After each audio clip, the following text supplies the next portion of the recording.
امریکی گلوکار Nick Jonas shooting کے دوران زخمی ہو گئے، جس کے بعد انہیں اسپتال منتقل کر دیا گیا۔ نک جونس کے ساتھ یہ حادثہ اس وقت پیش آیا جب وہ ایک پروگرام کی عکس بندی میں مصروف تھے۔ حادثے کے فوری بعد ایمبولینس طلب کی گئی اور نک جونس کو قریبی اسپتال منتقل کیا گیا، جہاں ان کی حالت تسلی بخش بتائی جاتی ہے۔ میڈیا رپورٹس میں بتایا گیا ہے کہ نک جونس اپنے پروگرام دی وائس کی شوٹنگ میں مصروف تھے۔ وہ اس پروگرام میں بطور کوچ اور جج شرکت کریں گے۔ پرینکا چوپڑا اور نک جونس کی جانب سے تاحال اس حادثے کے بارے میں کوئی وضاحت نہیں دی گئی۔ جنرل جیکسن کی سیاہ جیکٹ جو انہوں نے مائیکل جیکسن کے ہمراہ اسکرین میوزک ویڈیو میں پہنی تھی، ریکارڈ قیمت میں نیلام ہوئی ہے۔ رپورٹ کے مطابق سیاہ رنگ کی لیدر کی یہ جیکٹ گزشتہ روز ہونے والی نیلامی میں $1,25,000 یعنی $1,90,00,000 میں نیلام ہوئی۔ Iconic treasure from legendary care and life of general Jackson کے ابنان سے گلوکارہ کے سامان کی نیلامی 16 مئی یعنی ان کی 55ویں سالگرہ کے موقع تک جاری رہی۔ جنرل جیکسن نے اپنے کیریئر اور ذاتی زندگی سے وابستہ 1000 اشیاء کی نیلامی کے لیے جولینز آکشن سے اشتراک کیا تھا۔ یہ نیلامی براہ راست بیورلی ہلز، کیلیفورنیا میں ہوئی تھی اور اسے جولین کی ویب سائٹ پر دکھایا گیا تھا۔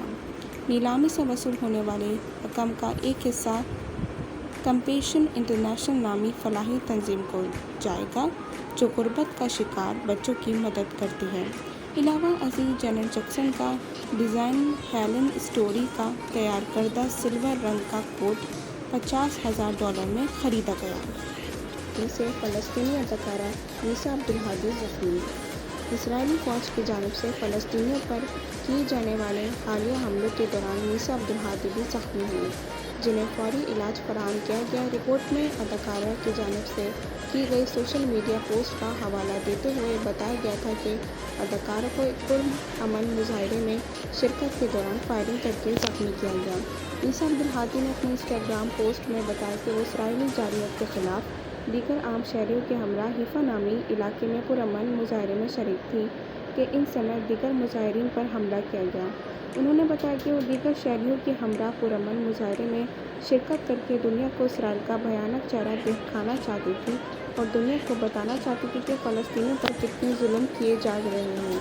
اداکارہ نے لکھا کہ مظاہرے کے دوران اسرائیلی فوج نے اچانک پرامن مظاہرین پر آنسو گیس سمیت گرینیڈ اور گولیوں سے فائرنگ کر دی۔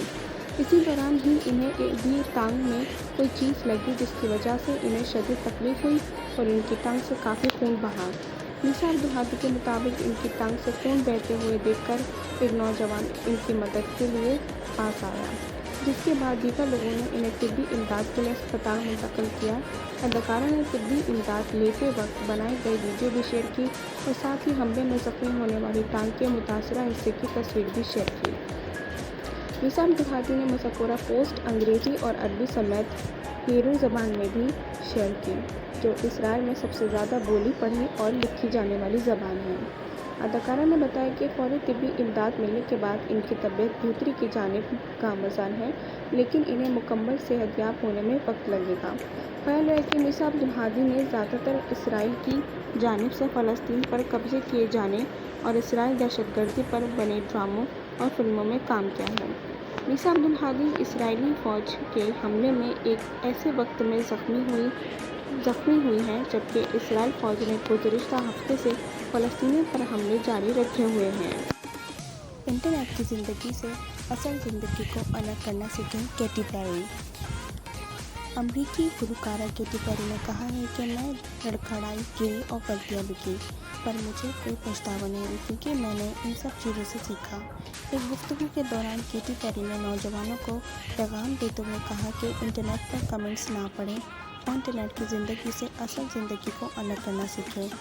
36 سالہ گلوکارہ نے کہا ہے کہ لڑکے 35 سال کی عمر تک مکمل طور پر سمجھدار نہیں ہوتے۔ مجھے لگتا ہے کہ ماضی میں ہمیشہ سچے پیار کی تلاش میں رہی۔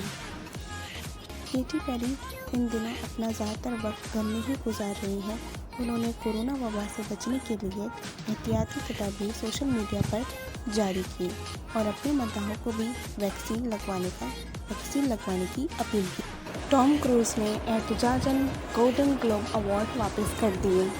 ہالی ووڈ کے ایکشن ہیرو ٹام کروز نے آسکر کے بعد دنیا کے دوسرے معتبر ترین ایوارڈز گولڈن گلوب انتظامیہ کی جانب سے کمیٹی میں اصلاحات نہ کیے جانے کی خبریں سامنے آنے کے بعد احتجاجاً اپنے 3 ایوارڈز تنظیم کو واپس کر دیے۔ امریکی TV network NBC نے بھی اصلاحات نہ ہونے تک گولڈن گلوب ایوارڈ کی آئندہ سال کی تقریب کو ٹی وی پر نشر نہ کرنے کا اعلان کر دیا۔ خبر رساں ادارے ایسوسی ایٹڈ پریس کے مطابق NBC نیٹ ورک نے 9 مئی کو بیان میں کہا کہ ان کا ٹی وی چینل 2022 کے گولڈن گلوب ایوارڈ کی تقریب نشر نہیں کرے گا۔ ٹی وی نیٹ ورک کے مطابق گولڈن گلوب ایوارڈ منعقد کرنے والی تنظیم ہالی ووڈ فارن پریس ایسوسی ایشن تنظیمی اصلاحات کے لیے پرعزم ہے، مگر تنظیم میں اصلاحات میں کافی وقت لگے گا، اس لیے مکمل اصلاحات نہ ہونے تک گولڈن گلوب ایوارڈز کی تقریب کو 2022 میں نشر نہیں کیا جائے گا۔ NBC نیٹ ورک کے مطابق 1 سال کے بعد مکمل اصلاحات کے بعد ٹی وی نیٹ ورک 2023 کے گولڈن گلوب کے ایوارڈ کی تقریب کو نشر کرنے کے لیے پرعزم ہے۔ اسی حوالے سے خبر رساں ادارے رائٹرز نے اپنی رپورٹ میں بتایا کہ ٹام کروز نے بھی 9 مئی کو گولڈن گلوب ایوارڈ انتظامیہ کو اپنے جیتے ہوئے تینوں ایوارڈ واپس کر دیے۔ رپورٹ کے مطابق ٹام کروز نے بہترین اداکار اور بہترین معاون اداکار کے جیتے گئے تینوں ایوارڈ اصلاحات نہ کرنے کے احتجاج پر واپس کیے۔ ٹام کروز نے واپس کیے گئے ایوارڈ 1990 سے 2000 تک جیتے تھے۔ انہیں پہلا گولڈن گلوب ایوارڈ 1990 میں ان کی film born on the 4th of July میں شاندار اداکاری پر دیا گیا تھا۔ ٹام کروز نے دوسرا بہترین اداکار کا ایوارڈ 1997 کی فلم جیری میگوائر پر جیتا تھا۔ انہوں نے تیسرا معاون اداکار کا ایوارڈ اپنی 2000 کی فلم منگولیا پر جیتا تھا۔ NBC نیٹ ورک کی جانب سے 2022 میں ایوارڈ تقریب کو نشر نہ کرنے اور ٹام کروز کی جانب سے ایوارڈ واپس کیے جانے کے علاوہ بھی گولڈن گلوب انتظامیہ کے خلاف شوبز شخصیت ادارے احتجاج پذیر ہیں۔ خیال کیا جا رہا ہے کہ ممکنہ طور پر 2022 کے گولڈن گلوب ایوارڈ کی تقریب کو بھی تنازع کے بعد ملتوی کیا جائے گا، تاہم اس حوالے سے کچھ بھی کہنا قبل از وقت ہے۔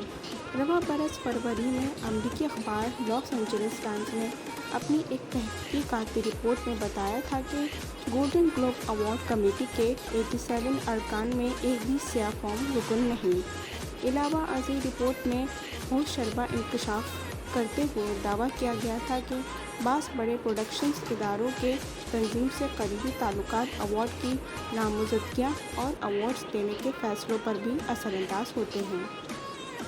رپورٹ میں بتایا گیا تھا کہ تنظیم سازی کے معاملات میں جہاں رنگ و نسل کی کمی ہے، وہیں تنظیم میں اخلاقی اور پیشہ ورانہ امتیازی سلوک بھی ہوتا ہے۔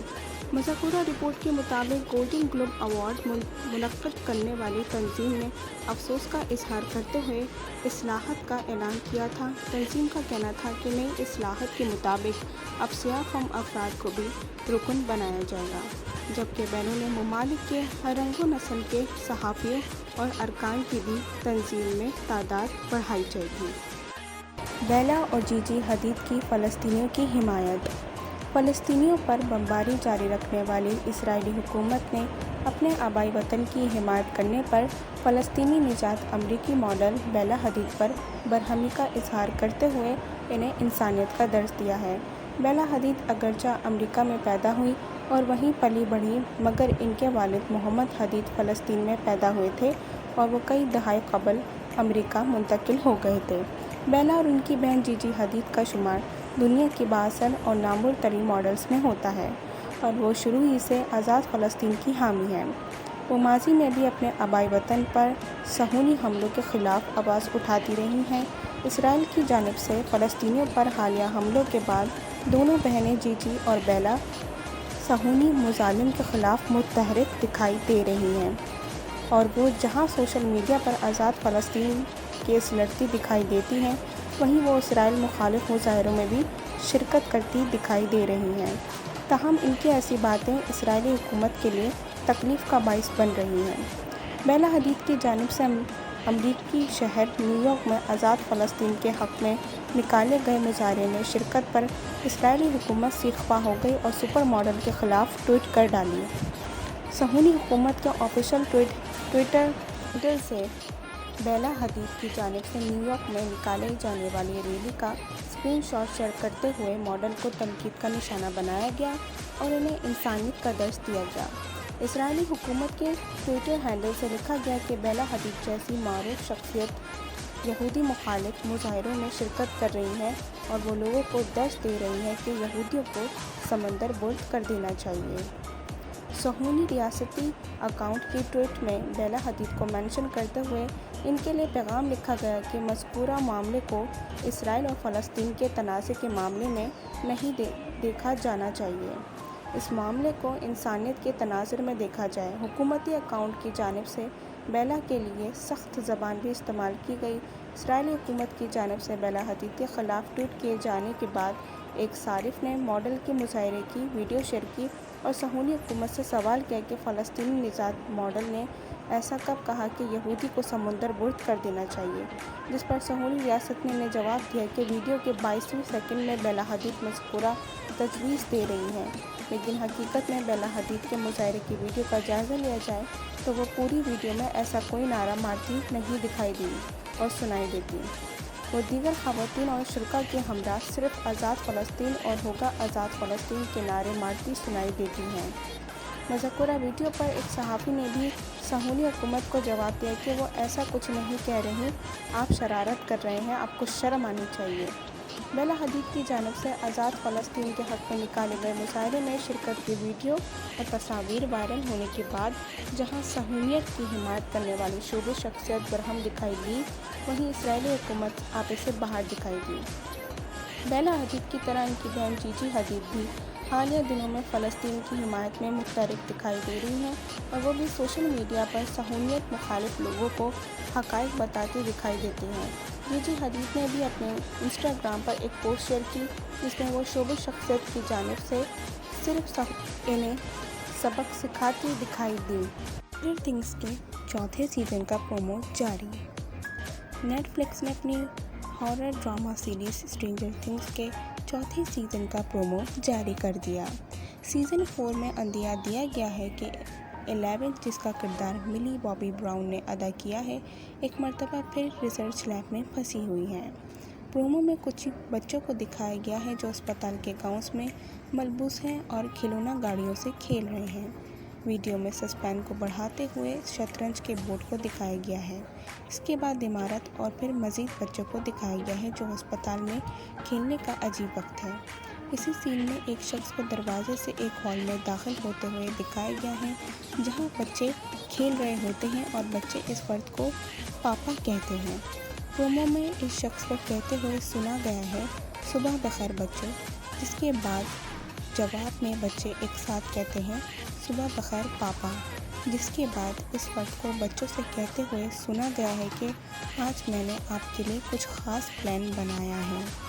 اس کے بعد پرومو میں کیمرہ کو 11 نمبر کے دروازے پر رکتے ہوئے دکھایا گیا ہے۔ اسٹرینجر تھنگس میں سائنسدان کا کردار ادا کرنے والے میتھیو موڈین کو 11 پر معطل ٹیسٹ کرتے دکھایا گیا ہے۔ یہاں تک کہ 11 کو اس وقت تک ٹارچر کرتے ہوئے دکھایا گیا ہے، اس وقت تک جب تک وہ فیصلہ نہیں کر لیتی کہ ٹارچر بہت زیادہ ہو گیا ہے، پھر وہ لیب سے باہر چلی جاتی ہے۔ اسٹرینجر تھنگس کا پہلا سیزن 2016 میں نیٹ فلکس پر نشر ہوا تھا، جس کے بعد دوسرا سیزن 2017 جبکہ تیسرا سیزن 2019 میں آیا تھا۔ آخری سیزن ناقابل یقین نقطے پر ختم ہوا تھا جس میں مقامی شیرف جم ہوپر کی ممکنہ موت دکھائی گئی تھی۔ گزشتہ برس اگست میں ریلیز ہونے والے ٹریلر میں انکشاف کیا گیا تھا کہ جم ہوپر زندہ ہے۔